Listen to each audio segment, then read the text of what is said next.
PTC news की खास पेशकश की समझे तुहाडा स्वागत है। मैं हाँ नीरज पाली। अज दरअसल इस पहली खबर दे विच एक खुशखबरी वाली खबर तुहाडे लई लैके आ रहे हैं। जिस ढंग दे नाल पूरे देश दे विच हाहाकार मची हुई है, इसे तरह दे नाल विश्व दे विच भी पूरी हाहाकार मची हुई है। देशां विदेशां दी सरकारां ते खास तौर ते विज्ञानिक ते कई कंपनियां जद्दोजहद विच जुटियां होईयां ने कि कोरोना नूं किवें हराया जावे। इस सब दे विच कैनेडा दी एक कंपनी ने एक नेजल स्प्रे यानी कि नक दे विच पाउण वाली दवाई नूं इजाद करन दा एक दावा कीता है कि इस दे इस्तेमाल दे नाल 99% कोरोना वायरस तो मुक्ति मिल सकती है।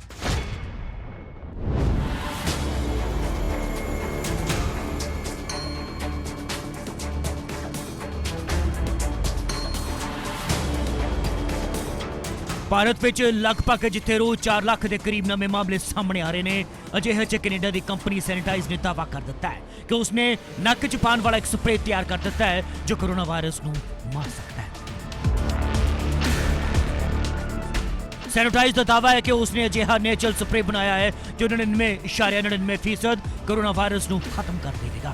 यही नहीं, कंपनी का भी दावा है कि स्प्रे कोरोना तो बीमार लोगों को जल्द ठीक कर देगा। सैनिटाइज का साफ तौर पर कहना है कि उन्होंने नक च पाने वाला स्प्रे हवा च ही कोरोना वायरस नूं खत्म करना शुरू कर देता है। आओ तुहानूं दसदे हां कि यह नेजल स्प्रे अते किस तरह दे नाल वायरस नूं काबू करन च मदद करता है। पर पहला दसदे हां नेजल स्प्रे आखिर है की ते बनाया किसने है। दरअसल वैनकूवर की बायोटेक कंपनी सैनिटाइज ने इस नाइट्रिक ऑक्साइड नेजल स्प्रे नूं तैयार किया है। यह नेजल स्प्रे मरीजों नूं खुद ही अपने नक्कां च पाना पैंदा है अते नक च ही वायरस लोड नूं कम कर दिंदा है अते इस दे नाल ही वायरस पनपदा नहीं है, यानी कि पैदा नहीं हुंदा अते ना ही फेफड़िਆਂ 'ਚ जाके नुकसान पहुंचाता है। दावा तो कुछ अजिहा ही किया जा रहा है। कनेडा ते यूके च इस दे ट्रायल हो चुके हैं। लगभग 80 इन्फेक्टेड लोगों ते हुए फेज 2 क्लीनिकल ट्रायल च इस नेजल स्प्रे ने 24 घंटिया के अंदर ही वायरल लोड की 95% तक उसनूं कम कर दिता है अते 72 घंटिया च 99% तक। चंगी गल भी दसी जाती है कि कोरोना के यूके वेरिएंट के खिलाफ भी एक कारगर साबित हो चुका है। कनेडा के फेज 2 क्लीनिकल ट्रायल के दौरान 103 लोगों की नक च स्प्रे किया गया सी अते कोई भी शख्स कोविड-19 पॉजिटिव नहीं पाया गया। UK phase 2 NHS clinical trial च 70 लोग शामिल सन। सारे लोग कोविड-19 इन्फेक्टेड सन जिन्हां दी नक च स्प्रे किया गया। उन्हां दे मुताबिक स्टडी च शामिल बाकी दे जो लोग ने उन्हां नूं 16 गुना ज्यादा लोड मिलिया। इस तो पहला कैनेडा च हुए ट्रायल च 7000 मरीजों के टेस्ट किया गया सी। किसी भी मरीज नूं गंभीर साइड इफेक्ट का सामना नहीं करना पिया सी। सैनिटाइज दी सीईओ और सह संस्थापक डॉक्टर गिली रेगेव का साफ तौर पर कहना है कि असीं भारत दे विच भी पार्टनर तलाश कर रहे हैं और उम्मीद है कि इस स्प्रे नूं भारत च भी मैडिकल डिवाइस के तौर पर मंजूरी मिल जाएगी। उन्होंने भारत च कुछ बड़ी दवाई कंपनियों के नाल गलबात करनी भी शुरू कर दी है, पर यह भी कहा जा रहा है कि इस समय उन्होंने सरकार या रेगुलेटर के नाल संपर्क नहीं किया है। सैनिटाइज 4-5 हजार लोगों के नाल फेज 3 ट्रायल भी करना चाहती है। रेगेव के दसन के मुताबिक फेज 3 ट्रायल का कुछ हिस्सा भारत च भी किया जा सकता है। उन्होंने इस लिए फंडिंग की तलाश भी की है, जिस लिए फंडिंग मिल भी जाएगी। कंपनी अगे वध के भारत च भी ट्रायल कर सकती है। दरअसल भारत बायोटेक की नेजल वैक्सीन का अज तक स्टेटस की है, इस ते भी गल करनी लाजमी है। भारत च कोवैक्सीन बना रही भारत बायोटेक ने अपनी नेजल वैक्सीन कोरोफ्लू के ट्रायल्स जनवरी च शुरू कर दिते सन। भारत बायोटेक के फाउंडर डॉक्टर कृष्ण एला के मुताबिक नेजल वैक्सीन एक बार ही देना होगा ते हुण तक की रिसर्च एक बेहतर विकल्प साबित भी हो चुके हैं। इस लिए कंपनी ने वाशिंगटन यूनिवर्सिटी के नाल एक करार भी किया है, यानी समझौता किया है। क्लीनिकल ट्रायल च रजिस्ट्री के मुताबिक 4 शहरों च 175 लोगों को यह नेजल वैक्सीन दी गई है। कुछ ही दिनों के अंदर अंदर इस फेज 1 ट्रायल के नतीजे सामने आने की साफ तौर पर उम्मीद दसी जाती है। चंगी गल यह भी दसी जाती है कि नक च स्प्रे के जरिए यह दी जाएगी और वायरस के एंट्री पॉइंट को ही ब्लॉक कर देगी। विज्ञानिकों का साफ तौर पर मानना है कि नक के जरिए कोरोना शरीर च एंट्री करता है और हालात बिगाड़ता है, इसलिए नेजल स्प्रे असरदार साबित हो सकता है। हालांकि पीटीसी इन दावे की सच्चाई की प्रमाणिकता की पुष्टि नहीं करता है। फिलहाल कंपनी ने यूके और कनेडा च इस स्प्रे के लिए एमरजेंसी अप्रूवल मंगी है। ਇਜ਼ਰਾਈਲ ਤੇ ਨਿਊਜ਼ੀਲੈਂਡ ਨੇ ਇਸ ਸਪਰੇਅ ਨੂੰ ਇਲਾਜ ਦੇ ਲਈ ਮਨਜ਼ੂਰੀ ਵੀ ਦੇ ਦਿੱਤੀ ਹੈ। ਕੰਪਨੀ ਨੇ ਇਜ਼ਰਾਈਲ 'ਚ ਸਪਰੇਅ ਦਾ ਪ੍ਰੋਡਕਸ਼ਨ ਸ਼ੁਰੂ ਕਰ ਦਿੱਤਾ ਹੈ। ਉੱਥੇ ਅਗਲੇ ਮਹੀਨੇ $30 ਅਮਰੀਕੀ 'ਚ ਨੇਜ਼ਲ ਸਪਰੇਅ ਦੀ ਇੱਕ ਬੋਤਲ ਫਾਰਮੇਸੀ ਤੇ ਮਿਲਣੀ ਸ਼ੁਰੂ ਹੋ ਜਾਵੇਗੀ। ਉਮੀਦ ਹੈ ਜਲਦ ਭਾਰਤ 'ਚ ਇਹ ਸਪਰੇਅ ਮਿਲਣ ਲੱਗ ਜਾਵੇਗੀ। ਫਿਲਹਾਲ ਕੰਪਨੀ ਭਾਰਤ 'ਚ ਪਾਰਟਨਰ ਦੀ ਤਲਾਸ਼ 'ਚ ਹੈ। Report PTC news.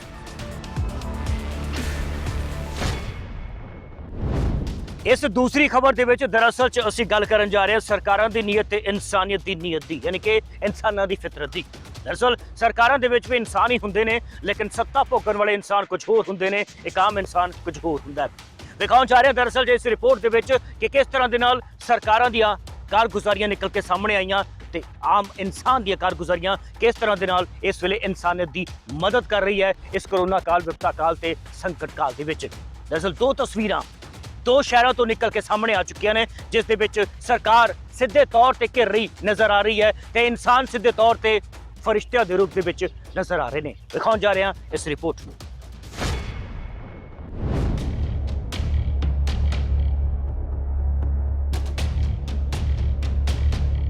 ਅੱਜ ਇਸ ਖਬਰ 'ਚ ਦਰਅਸਲ 'ਚ ਅਸੀਂ ਗੱਲ ਕਰਨ ਜਾ ਰਹੇ ਹਾਂ ਇਨਸਾਨੀਅਤ ਦੇ ਦੇਣ ਤੇ ਸਰਕਾਰਾਂ ਦੀ ਦੇਣ ਦੀ।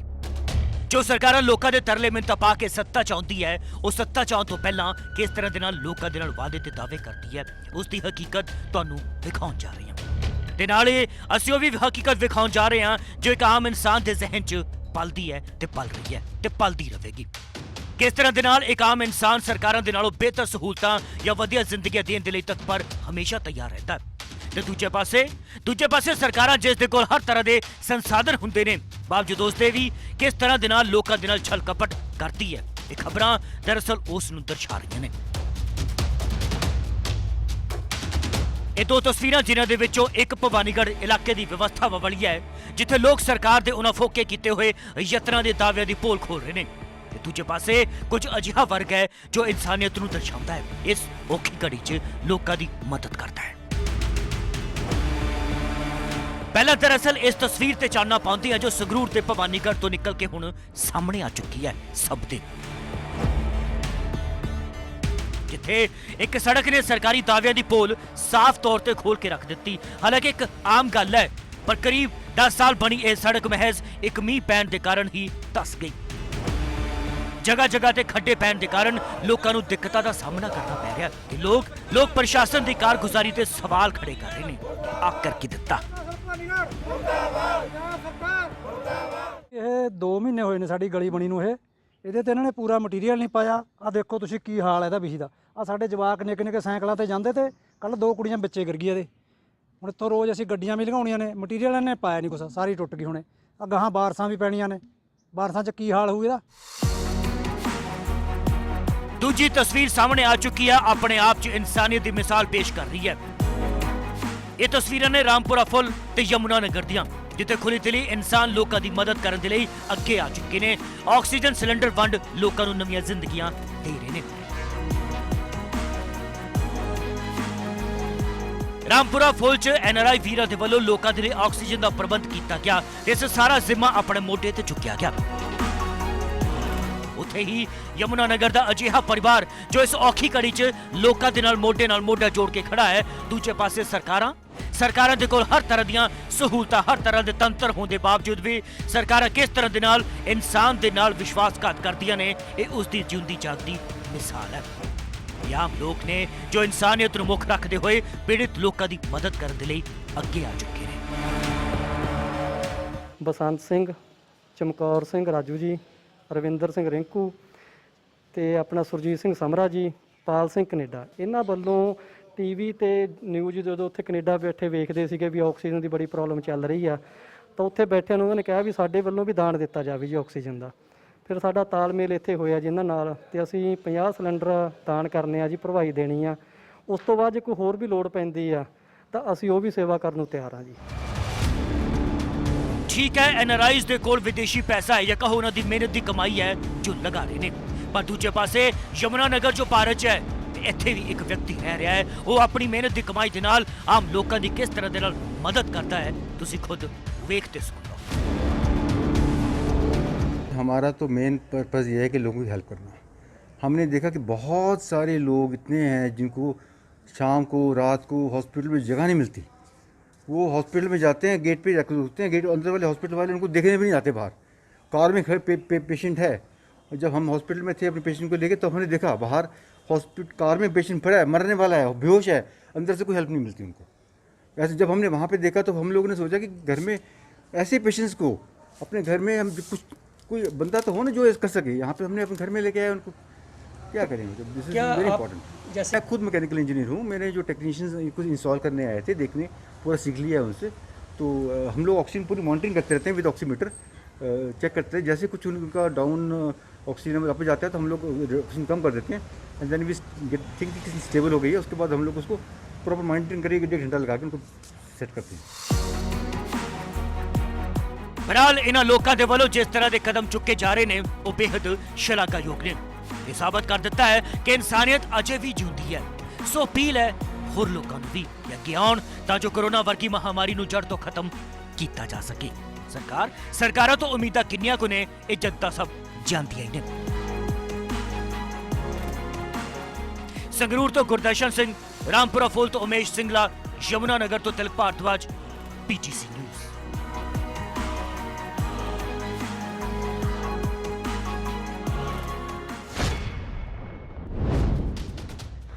ਇੱਕ ਆਮ ਇਨਸਾਨ ਦੇ ਲਈ ਦਰਅਸਲ ਦੇ ਵਿੱਚ ਇਸ ਦੌਰ ਦੇ ਵਿੱਚ ਜਿਉਣਾ ਕਿੰਨਾ ਮੁਹਾਲ ਹੋ ਚੁੱਕਾ ਹੈ, ਕਿਸੇ ਤੋਂ ਲੁਕਿਆ ਨਹੀਂ ਹੈ। SHO ਲੱਤ ਮਾਰਨ ਤੁਸੀਂ ਵੇਖ ਹੀ ਚੁੱਕੇ ਹੋਵੋਗੇ ਕਿ ਕਿਸ ਤਰ੍ਹਾਂ ਦੇ ਨਾਲ ਉਸਨੇ ਸਬਜ਼ੀ ਦੀ ਇੱਕ ਰੇਹੜੀ ਨੂੰ ਤਹਿਸ-ਨਹਿਸ ਕਰ ਦਿੱਤਾ ਸੀ ਤੇ ਬਾਅਦ ਵਿੱਚ ਆਪਣੇ ਵੱਲੋਂ ਬਿਆਨ ਵੀ ਦਿੱਤਾ ਸੀ। ਬਹਰਾਲ ਅੱਜ SHO ਦੀ ਗੱਲ ਨਹੀਂ ਕਰਨ ਜਾ ਰਹੇ, ਅੱਜ ਪੁਲਿਸ ਦੀ ਗੱਲ ਕਰਨ ਜਾ ਰਹੇ ਹਾਂ। ਇਸ ਦੀਵਾਰ ਦੇ ਉੱਤੇ ਲੱਗਿਆ ਇੱਕ ਪੋਸਟਰ ਤੁਸੀਂ ਵੇਖ ਸਕਦੇ ਹੋ, ਠੇਕੇ ਵਾਲਾ। ਅੱਜ ਕਹਾਣੀ ਦਰਅਸਲ ਠੇਕੇ ਵਾਲੀ ਹੈ। 3 ਵਜੇ ਦੇ ਫਰਮਾਨ ਜਾਰੀ ਹੋ ਚੁੱਕੇ ਨੇ। ਸਰਕਾਰ ਨੇ ਠੇਕਾ ਬੰਦ ਕਰ ਦਿੱਤਾ ਹੈ ਕਿ 3 ਵਜੇ ਤੱਕ ਹੀ ਜੋ ਠੇਕਾ ਹੈ ਉਹ ਬੰਦ ਰਹੇਗਾ। ਲੇਕਿਨ ਸਿੱਧੇ ਤੌਰ ਤੇ ਹੋਮ ਡਿਲੀਵਰੀ ਦੀ ਇਜਾਜ਼ਤ ਕਿਤੇ ਕਿਤੇ ਸਰਕਾਰ ਨੇ ਦੇ ਦਿੱਤੀ ਹੈ। ਹੋਰ ਚੀਜ਼ਾਂ ਦੀ ਹੋਮ ਡਿਲੀਵਰੀ ਹੋਵੇ ਨਾ ਹੋਵੇ, ਲੇਕਿਨ ਘਰ ਦੇ ਵਿੱਚ ਬੈਠੇ ਬੰਦਿਆਂ ਨੂੰ ਯਾਨੀ ਕਿ ਸ਼ਰਾਬ ਦੇ ਜੋ ਚਾਹਵਾਨ ਨੇ ਉਹਨਾਂ ਨੂੰ ਦਾਰੂ ਤਾਂ ਜ਼ਰੂਰ ਸਰਕਾਰ ਮੁਹੱਈਆ ਕਰਵਾਵੇਗੀ। ਦਿਖਾਉਣ ਜਾ ਰਹੇ ਹਾਂ ਇਸ ਰਿਪੋਰਟ ਦੇ ਵਿੱਚ ਕਿ ਕਿਸ ਸ਼ਹਿਰ ਦੇ ਵਿੱਚ ਇਹ ਇਜਾਜ਼ਤ ਮਿਲੀ ਹੈ ਤੇ ਸਰਕਾਰ ਅੱਗੇ ਕੀ ਕਰਨ ਜਾ ਰਹੀ ਹੈ। ਦੇਖੋ ਇਸ ਰਿਪੋਰਟ ਨੂੰ।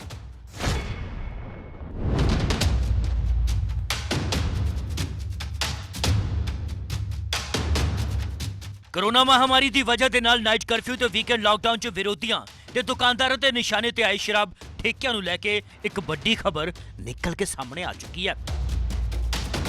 ਦਰਅਸਲ ਜਲੰਧਰ 'ਚ ਹੁਣ ਸ਼ਰਾਬ ਦੀ ਹੋਮ ਡਿਲੀਵਰੀ ਕੀਤੀ ਜਾਵੇਗੀ। ਸ਼ਰਾਬ ਨੂੰ ਵੀ ਐਸੈਂਸ਼ੀਅਲ ਯਾਨੀ ਕਿ ਜ਼ਰੂਰੀ ਆਈਟਮ ਦੀ ਤਰ੍ਹਾਂ ਮੰਨਿਆ ਜਾਵੇਗਾ। ਸ਼ਰਾਬ ਦੇ ਠੇਕੇ ਸਵੇਰੇ 7 ਵਜੇ ਤੋਂ ਦੁਪਹਿਰ 3 ਵਜੇ ਤੱਕ ਖੁੱਲ ਸਕਦੇ ਨੇ। ਅਜੇ ਦੁੱਧ, ਫਲ, ਸਬਜ਼ੀ ਦੀ ਦੁਕਾਨਾਂ ਦਾ ਹੀ ਇਹ ਸਮੇਂ ਹੈ, ਲੇਕਿਨ ਇਸ ਤੋਂ ਬਾਅਦ ਦੁਪਹਿਰ 3 ਤੋਂ ਸ਼ਾਮ 5 ਵਜੇ ਤੱਕ ਸ਼ਰਾਬ ਦੀ ਹੋਮ ਡਿਲੀਵਰੀ ਕੀਤੀ ਜਾਵੇਗੀ।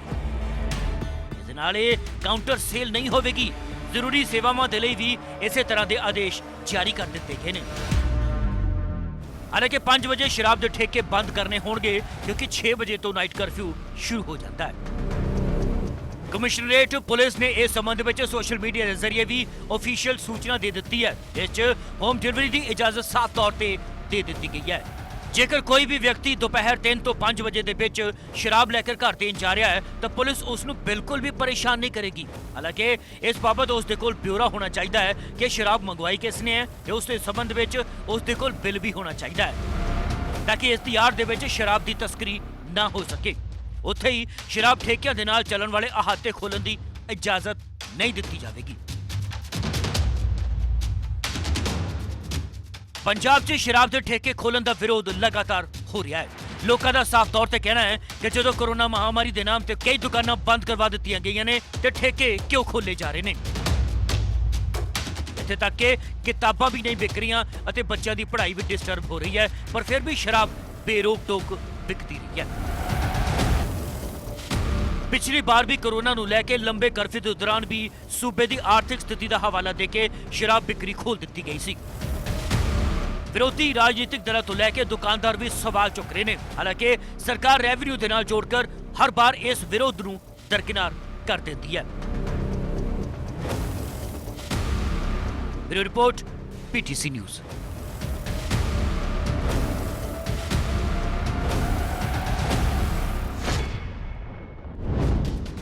ਦਾਰੂ ਦੇ ਸ਼ੌਕੀਨਾਂ ਦਾ ਵਾਲਾ ਐਂਟਰਟੇਨਮੈਂਟ ਹੋ ਗਿਆ ਹੁਣ ਇਸ ਖਬਰ ਦੇ ਨਾਲ, ਕਿਉਂਕਿ ਪੰਜਾਬ ਸਰਕਾਰ ਨੂੰ ਵੀ ਤੇ ਖਾਸ ਤੌਰ ਤੇ ਪੰਜਾਬ ਪੁਲਿਸ ਨੂੰ ਵੀ ਵਾਲੀ ਚਿੰਤਾ ਹੈ ਦਾਰੂ ਦੇ ਸ਼ੌਕੀਨਾਂ ਦੀ। ਦਰਅਸਲ ਇਹ ਖਬਰ ਸਿਰਫ ਇੱਕ ਜ਼ਿਲ੍ਹੇ ਤੋਂ ਨਿਕਲ ਕੇ ਸਾਹਮਣੇ ਆਈ ਹੈ। ਆਉਣ ਵਾਲੇ ਸਮੇਂ ਦੇ ਵਿੱਚ ਹਰ ਜ਼ਿਲ੍ਹੇ ਤੋਂ ਅਜਿਹੀਆਂ ਖਬਰਾਂ ਨਿਕਲ ਕੇ ਸਾਹਮਣੇ ਆਉਣਗੀਆਂ ਜਿਸ ਦੇ ਨਾਲ ਐਂਟਰਟੇਨਮੈਂਟ ਹੋਵੇਗਾ। ਫਿਲਹਾਲ ਪੀਟੀਸੀ ਨਿਊਜ਼ ਦੀ ਖਾਸ ਪੇਸ਼ਕਸ਼ ਕੀ ਸਮਝੇ ਅੱਜ ਬਸ ਇੰਨਾ ਹੀ। ਨਵੀਆਂ ਤੇ ਤਾਜ਼ਾ ਖਬਰਾਂ ਵੇਖਣ ਲਈ ਵੇਖਦੇ ਰਹੋ ਪੀਟੀਸੀ ਨਿਊਜ਼। ਮੈਨੂੰ ਯਾਨੀ ਕਿ ਨੀਰਜ ਬਾਲੀ ਤੇ ਮੇਰੇ ਕੈਮਰਾਮੈਨ ਤੁਲਸੀ ਮਹਿਰਾ ਨੂੰ ਦਿਓ ਇਜਾਜ਼ਤ। ਕੱਲ ਮਿਲਦੇ ਹਾਂ ਇਸੇ ਵਕਤ ਇਸੇ ਪ੍ਰੋਗਰਾਮ ਕੀ ਸਮਝੇ ਚ। ਯਾਦ ਹੈ ਨਾ ਕੀ ਸਮਝੀਏ।